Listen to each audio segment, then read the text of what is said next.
Many of us have grown up with the idea that Earth simply revolves around the Sun, which stays still in space.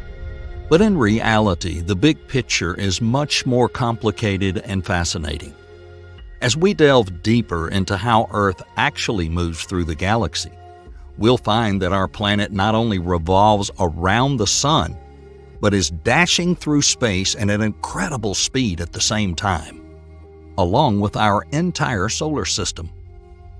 But what if we told you that this movement could be connected to some of the universe's greatest mysteries? For instance, scientific hypothesis suggests that Earth's movement through the galaxy may expose us to cosmic rays, which would cause genetic mutations and contribute to the mass extinction of life. Furthermore, changes in our planet's orbit around the Sun may affect the environment, which could lead to catastrophic changes, such as another ice age.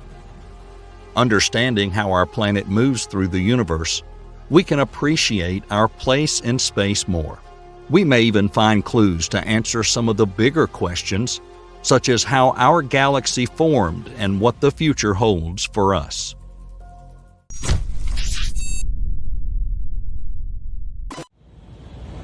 For starters, imagine that you're in an airplane that's flying at a constant speed and altitude. While in it, you won't be able to tell how fast you're going or even if you're moving at all. From your point of view, it seems that only the world outside is moving. However, someone on the ground watching a passing aircraft will perceive its movement relative to their own stationary position. This outline, which was first outlined by Galileo Galilei in his 1632 book, The Dialogue Concerning the Two Chief World Systems, to express what we now call Galilean relativity or Galilean invariance. It's the concept that defines the absence of an absolute frame of reference for motion. And even when there are several valid frames of reference, we still need to choose the most relevant one, depending on the situation. So how does this fit in with the idea of Earth's movement and the solar system as a whole? First, we need to determine the observation point. When viewed from within our star system, as we all know, the planets orbit the Sun. However, with a broader consideration of things, we can see a completely different picture. The solar system is constantly moving in a spiral through the expanse of our galaxy. One of the best-known examples of relative motion within our solar system is Earth's revolution around the Sun. Earth's orbit is not a perfect circle, but rather an ellipse with the Sun as one of its foci. That means that at some points in its orbit, Earth is closer to the Sun than at others.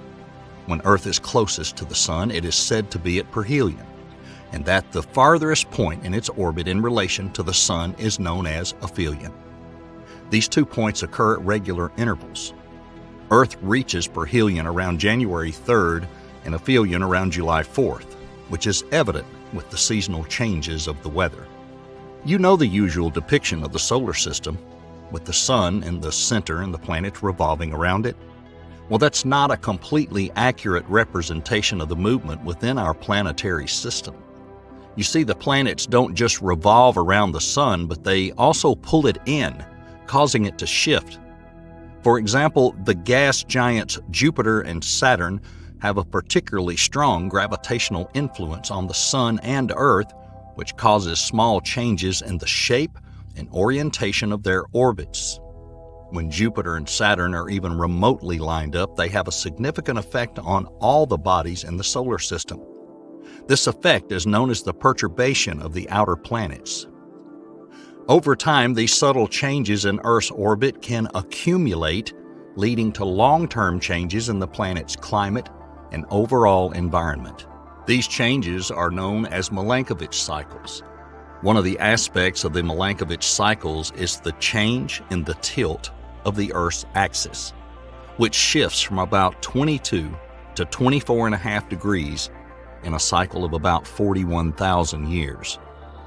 This change in the planet's tilt affects the amount of solar radiation reaching different parts of the Earth's surface, which in turn can affect the timing and intensity of glaciation periods, ice ages. Based on these cycles, some scientists predict that in the relatively near future, a new ice age may begin on Earth, spanning across tens of thousands of years. However, it's important to note that the effects of an anthropogenic climate change are currently suppressing Earth's natural climate cycles, making it difficult to predict the exact timing and intensity of future ice ages. Let's face it, Earth's movement pattern within the solar system is very complex. However, its movement through the galaxy is even more intricate. The Milky Way galaxy is a massive and complex system which includes a vast amount of stars, gas, and dust, spanning across over 100,000 light-years in diameter. One of the most exciting aspects of our galaxy is its rotation. Like a huge spinning windmill, the galaxy's spiral arms trail along as it spins. This rotation makes the stars and gas in the galaxy move in circular orbits around the galactic center. Earth is located in one of the spiral arms of the galaxy, about 25,000 light-years from its center. In the solar system, there are only a few bodies that have to be taken into account in terms of gravity, and the Sun is the dominant celestial body in this gravitational field. In contrast, the Milky Way's gravitational field has no dominant object. Instead, everything revolves within the total gravitational fields of everything else. This makes tracking the motion of the galaxy's components a difficult but rewarding task, allowing us to learn a wealth of information about the complex structure of our galaxy. Just as Earth orbits the Sun revolves around the center of the Milky Way galaxy at a speed of about 143 miles per second, completing one orbit in almost 230 million years. This cosmic journey takes the Sun, and therefore also Earth, through different regions of the galaxy and introduces us to different cosmic environments. Interestingly, the stars in the inner regions of the galaxy move faster than the stars in the outer regions due to the fact that the parts closer to the center of the galaxy have more mass and therefore a stronger gravitational pull. This difference in speed is akin to the way planets closer to the Sun move faster along their orbits than those farther away. Determining the speed of the Sun relative to the center of the galaxy involves searching for new, young stars that have only recently formed and are therefore still in their birth orbit. Next, taking an average of how these stars move relative to us, we can deduct that the Sun is drifting forward at the speed of about 3.1 miles per second, in towards the galactic center at a speed of about 5 miles per second, and up and out of the galactic disk at about 4.4 miles per second.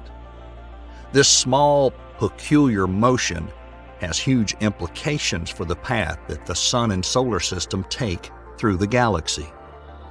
The orbit of the Sun around the center of the galaxy is not perfectly circular either. Instead, it follows a slightly elliptical path, oscillating above and below the galactic plane. It completes a full oscillation approximately once every 60 million years. This movement is influenced by the gravitational pull of other stars, gas clouds, and dark matter in the galaxy. We're currently several dozen light years above the middle plane of the galactic disk, although it's difficult to determine exactly where the center is. Since there is more matter below us than above us, the gravity of the disk slows the upward movement, and in a few million years we'll be about 300 light years above the center of the disk before our upward movement slows to a complete halt and we begin to descend. The vertical oscillation is more than just a peculiar phenomenon. Some astronomers support the Shiva hypothesis and believe that it can be directly related to mass extinctions on Earth. Since the center of the disk is a more dangerous place for the solar system due to the higher density of stars and the radiation they emit. The motion of the galaxy's spiral arms is not yet fully studied, but is theorized to be caused by a combination of factors. One of them is the gravity of other galaxies in the local group, the cluster of galaxies that includes the Milky Way. Another factor is the existence of density waves, which are believed to propagate across the galactic disk like ripples in a pond. These waves can force stars and gas in and out of the spiral arms, potentially affecting the environment and living conditions on Earth as we pass through these regions. For example, as the Earth passes through an area of higher density, there may be more cosmic rays and other high-energy particles reaching the surface of our planet. This could have implications for our climate, atmospheric chemistry, and even the evolution of life on Earth. As we discussed previously, the Sun is not stationary. It moves through the Milky Way galaxy, dragging Earth and the other planets along with it. However, the Sun is not the only moving object. All other stars in the galaxy are also in motion. The motion of the stars can be defined in terms of their proper motion, which refers to the star's visible motion across the sky over time. Proper motion is caused by the movement of stars in space relative to the Sun. It's usually measured in arcseconds per year, which is the angular displacement of a star in the sky over the course of a year. The concept of proper motion allows astronomers to track movement of stars over time and study their movement and position relative to each other. This is important because it helps us get a better grasp of the structure and dynamics of the Milky Way. Now, let's take a look at the movement of Earth relative to the nearest stars. Due to Earth's movement around the Sun, the apparent positions of nearby stars in the night sky change slightly over time. This effect is known as parallax. It happens due to the fact that at different times of the year, Earth is in a different position in its orbit, resulting in slightly different viewpoints for nearby stars. The amount of parallax observed for each particular star depends on its distance from Earth. Stars that are closer to Earth will display more parallax than those that are farther away. Astronomers can use the amount of observed parallax to determine the distance to nearby stars, which is an important tool for understanding the size and structure of a galaxy. In addition to parallax, our perception of the night sky is also affected by the proper motion of nearby stars. Over several years or decades, the position of nearby stars can change markedly due to their own movement in space. This means that the constellation patterns we see today will look somewhat different in the future and would have looked somewhat different in the past. The effect of proper motion is especially noticeable for nearby stars that have a large proper motion, or in other words, the fast-moving stars. Now that we have a breathtaking picture of the way our solar system actually moves through the galaxy, one question remains. How do we move through the universe as a whole? As it turns out, the Milky Way is not alone in its travels. Our galaxy is constantly pulled by the gravitational fields of various masses surrounding it. We're currently racing towards the Andromeda Galaxy at the speed of a couple of 100 miles per second. But that's not all. The Milky Way is part of a group of galaxies called the Local Group, which includes more than 54 other galaxies, including our nearest neighbor, the Andromeda Galaxy. The Local Group, along with many other groups and clusters of galaxy, is moving towards a mysterious superdensity in a supercluster of galaxies known as the Great Attractor. The Great Attractor is a region of space about 150 million light-years away, and its gravitational attraction is so strong that it influences the motion of galaxies within hundreds of millions of light-years. As a result, the Local Group is pulled towards the Great Attractor at a speed of about 373 miles per second. However, this movement is still not the last of Earth's movement in the universe. Our entire universe is expanding, and as a result, all the galaxies in it are moving away from each other.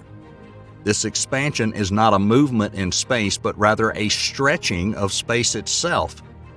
The universe is expanding at an accelerating rate, and as a result, the distance between galaxies increases over time. Despite all of this motion, we can still use the cosmic microwave background radiation as a frame of reference for determining our speed relative to the rest of the universe. This radiation, which is the residual heat of the Big Bang, permeates the entire universe and is almost uniform in all directions. By measuring tiny variations in this radiation, scientists have determined that Earth and our entire solar system are moving through the universe at about 229 miles per second relative to the cosmic microwave background radiation. At this point, it's no longer a stunning revelation to anyone that Earth is far from stationary, but rather a tiny but important part of a complex system of celestial movements. The pronounced complexity of the motion of our planet is an impressively complex phenomenon. First, our planet gracefully orbits the radiant sun as it has for billions of years. But that's just the tip of the iceberg. The solar system, which our planet is a part of, also moves through the vast expanses of the Milky Way galaxy, rushing forward at incredible speed and leaving a corkscrew pattern behind it. And that's still not all. The Milky Way is part of a galactic congregation known as the Local Group, which includes a number of nearby galaxies. And together, they perform this cosmic dance as they move toward the mysterious gravitational force known as the Great Attractor. And this tug-of-war causes the Local Group to dash through space at several hundred miles per second. But even that is not the end of the story. The universe itself is expanding, a fact that has been known since Edwin Hubble's groundbreaking discovery in the 1920s. This expansion means the galaxies are moving away from each other at an astonishing rate. In conclusion, Earth is not just a rock flying through space. It's part of a grand scheme, a web of cosmic movements, both intricate and awe-inspiring. We're just a tiny speck of dust in the vastness of this universe. But the movement of our planet is an integral part of the puzzle that is space.